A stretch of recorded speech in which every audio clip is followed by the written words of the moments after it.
Hello everybody, this is Ken Langer and this is just a video that I'm making to give you my thoughts about the Destiny 2 beta and to show you a little bit footage from that I gathered from when me and 3 of my friends went to visit the farm, which is the new social space.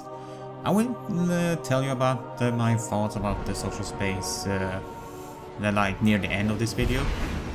But there are some points that I wish to be talking about, and the points are mainly the story mission, the strike mission, weapons, and abilities.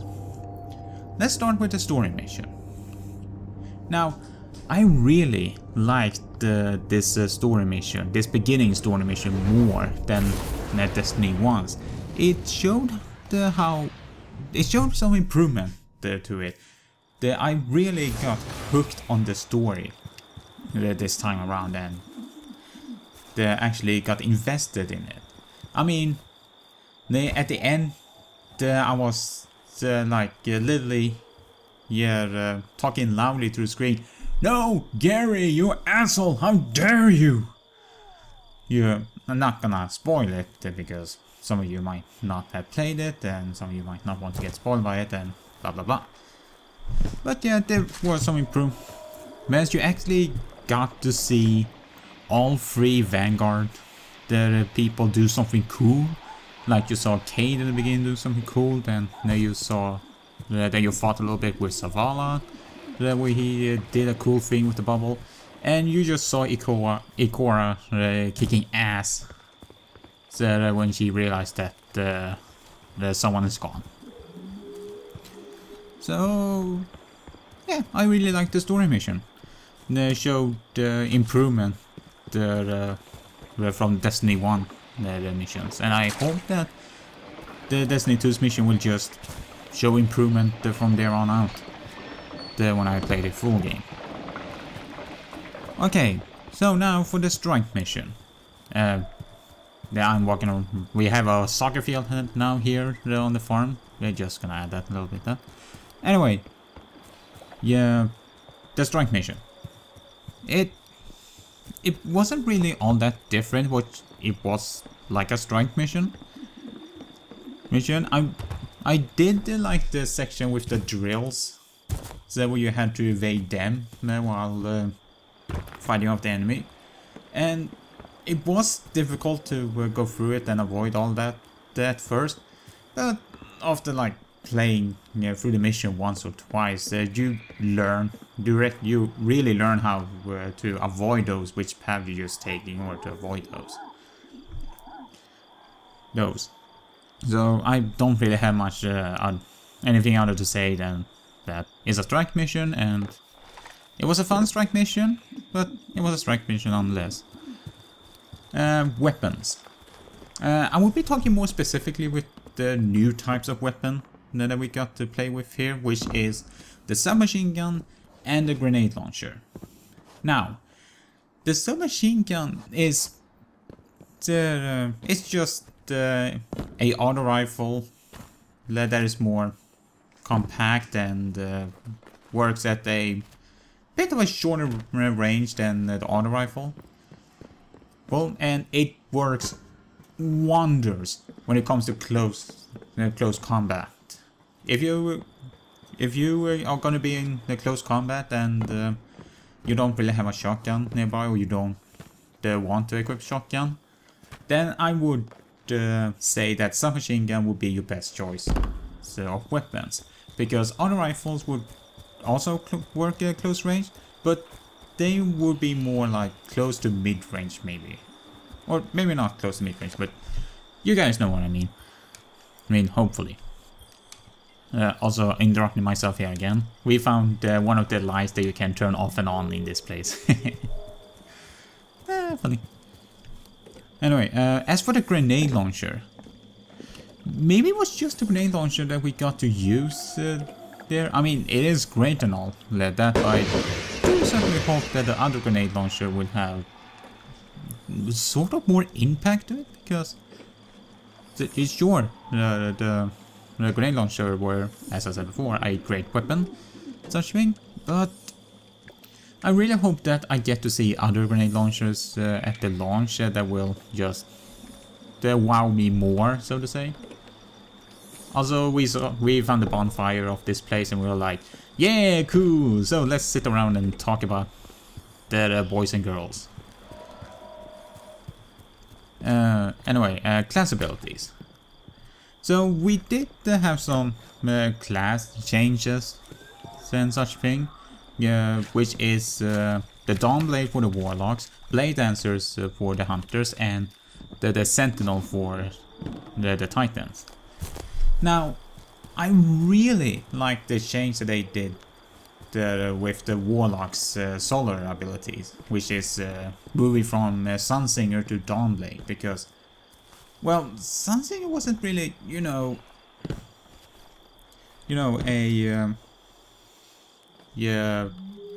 it was a good ability and he had some good supers, just that it didn't really leave any impact, in lack of better words. Yes, I know that I might have used the word impact a lot, and I apologize for it.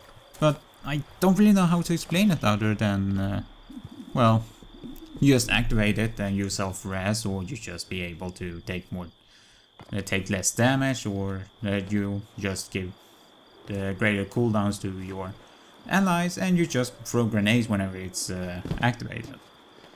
With the Dawnblade, you actually feel like, yeah! Drop a sword, motherfucker, and I'm going to rain fire upon you! You just feel so much more powerful. Well, as for the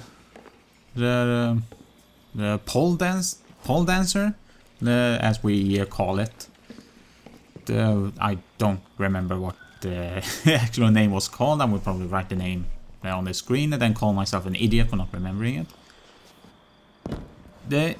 I actually really like this one also a lot more than the original one.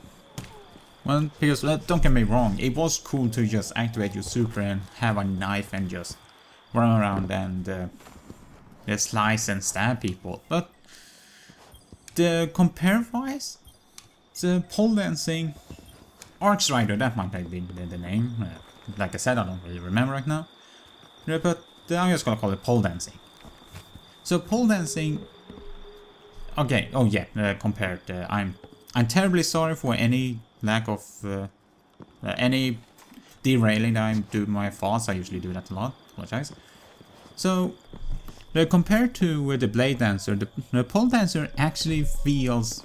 You feel a little bit more like a badass there too, because you have this long pole of just arc energy that you use to just slap all the enemies around, and you just do flips and shits all over the place. You just feel like, yeah, fuck yeah, I'm gonna vault over your head and bash your friend in before I bash your skull in. Yeah. It does.